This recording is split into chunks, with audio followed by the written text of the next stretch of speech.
All right, y'all. So I got this brooder behind me that I built a while back, and it definitely needs more ventilation holes for summertime. I will be getting to that earlier, but until then, we raise the roof up and prop it, and the birds tend to really like that as well.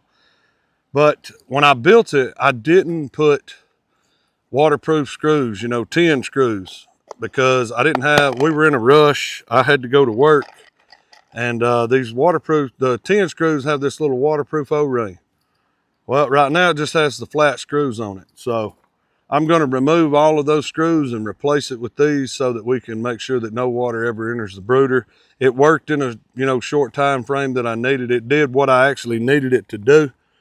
But now it's time to make it right. So I'm fixing to change all these flat screws on this roof into these 10 screws. So let's get at it.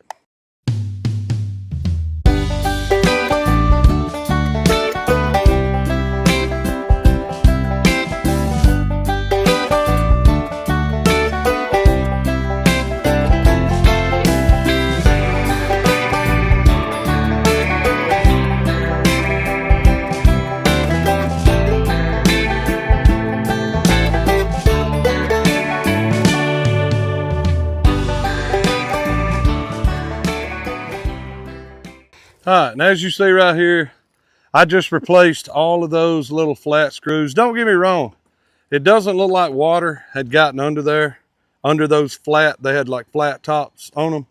It didn't look like any water had gotten in there, but water is a powerful substance, y'all. That stuff can seep down and get into everything. Even though this is treated, I don't want the water being able to get down into my baby birds here, no matter what I'm brooding. So I replaced it all with the 10 screws, as you see right here, that has a rubber gasket. So now there shouldn't be a leak anywhere. And if there is, I may have to come back and put a strip here, but I doubt it because this thing slopes properly. And I may come back and put more holes all the way around it. It's got holes down here and all on the sides and everything. So yeah, I just wanted to let y'all know that if you know that you didn't use the right screws, sometimes in a pinch, to get some animals outside, it's not a terrible thing. So, just go back, make sure that you fix your short fix for that permanent long-term fix. So, oh yeah, that's what we got going on. And now I got to build some quail cages.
All right, so I just got done tying my wire up. Surely that'll hold.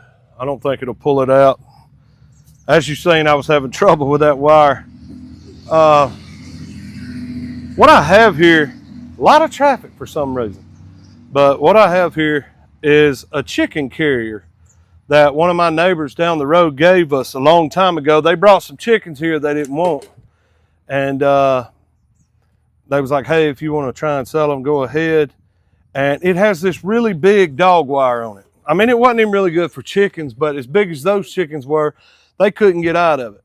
But as far as for anything else, this wire was so big, but they nailed it in with horseshoe nails. So I can't get the nails out.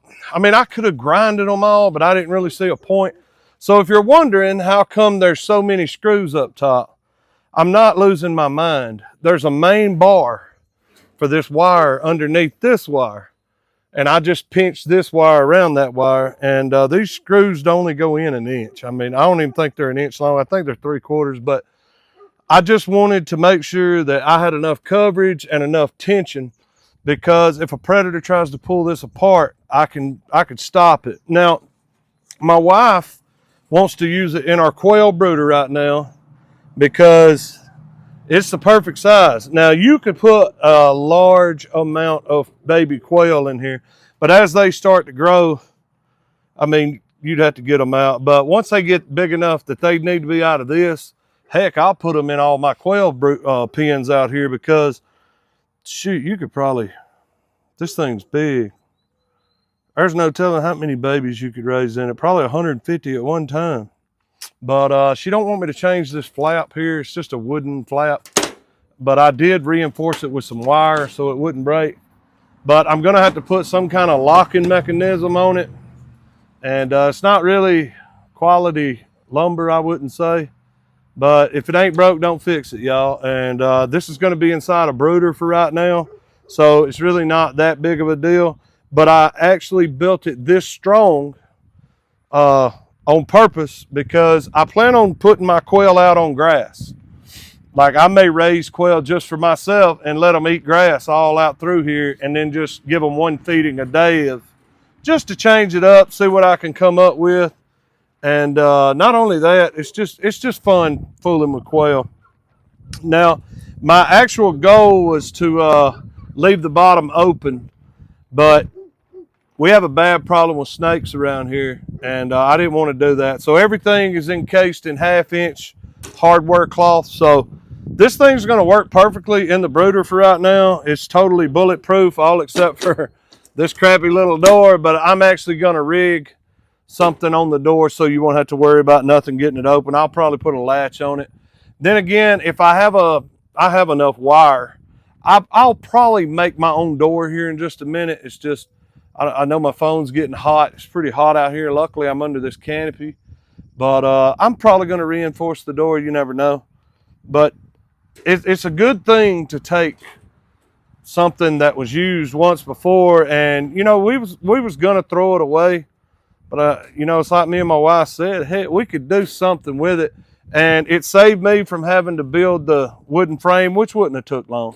But still, why not reuse something that'll work in there? One side's, you know, back with this crappy lumber, but I mean, a dog ain't gonna get in that right now, and nothing's gonna get into it, period.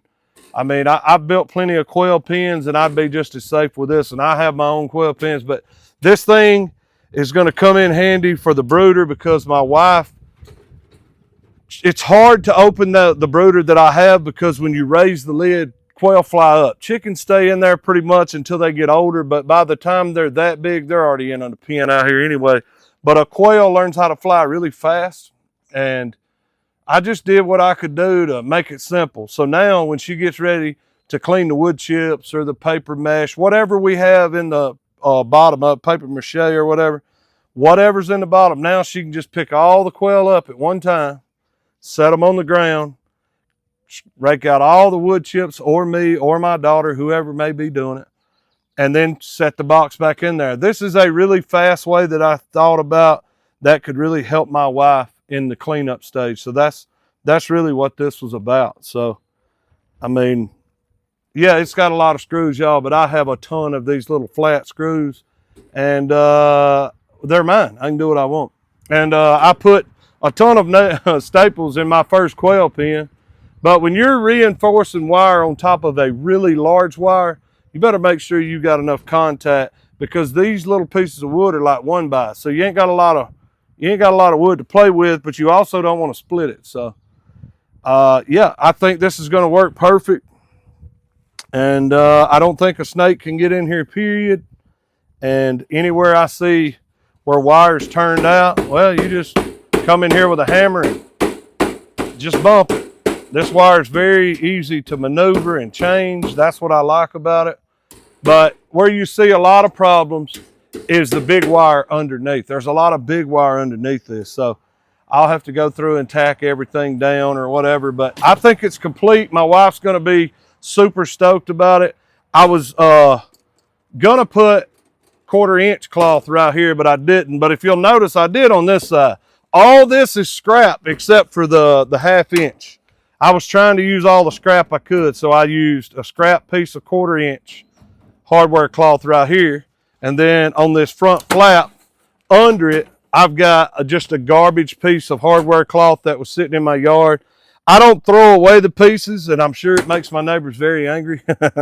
But you never know when you might need something, y'all. And scrap pieces of wire to just do a small patch like this right here, I mean, you can't beat it. So I have a goal. We're on a journey, and you know, anything that I can do to save some money, it'll help me. These screws, I mean, I've had them forever and never had a use for them. Now I got uses for them, and I got a couple of boxes of them. But I really appreciate y'all watching this. And no, I'm not Bob the Builder. I'm not a master carpenter or nothing like that. But I just try to send y'all on my journey, show you what I'm doing, the things I've learned. You can agree or you can disagree. I mean, that's the greatest thing. You know, we don't have to agree how we do things. It's just, I'm giving you an option and something to watch, you know, if you're bored or whatever. And some of my videos aren't as fun as the others, but you know, hey, I like repurposing junk items to make them last longer. I think I can get another 4 years, maybe 5 out of this thing. I bet I can. So I appreciate y'all watching Maniac Nation, y'all. I really do. I'm your boy Maniac, y'all. Thank you so much. We out.